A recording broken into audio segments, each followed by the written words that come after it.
যে মা বাবার ব্যাপারে আল্লাহ তাআলা নিজের ইবাদতের পরেই বলেছেন, প্রথম বিধান আল্লাহ দিয়েছেন আমার ইবাদত করো, দ্বিতীয় বিধান আল্লাহ তাআলা দিয়েছেন তোমার মা বাবার সাথে সুন্দর আচরণ করো, ভালো ব্যবহার করো।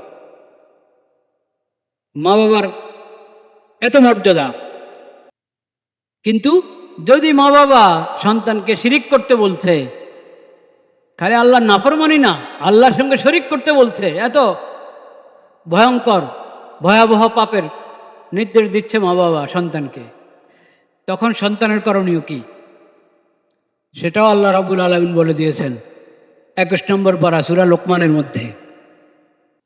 আল্লাহ রাব্বুল আলামিন বলছেন, ওয়াসাইনাল ইনসানা বিওয়ালিদাইহি হামালাতহু উম্মুহু ওয়াহনান আলা ওয়াহনিন ওয়া ফিসালুহু ফি আমাইন আনিশকুর লি ওয়া লিওয়ালিদাইক ইলাইয়াল মাসীর ওয়া ইন জাহাদাকা আলা আন তুশরিকা বি মা লাইসা লাকা বিহি ইলম ফালা তুতি'হুমা ওয়া সাহিবহুমা ফিদ দুনিয়া মা'রুফা ওয়াত্তাবি' সাবিলা মান আনাবা ইলাইয়া সুম্মা ইলাইয়া মারজি'ুকুম ফাউনাব্বিউকুম বিমা কুনতুম তা'মালুন।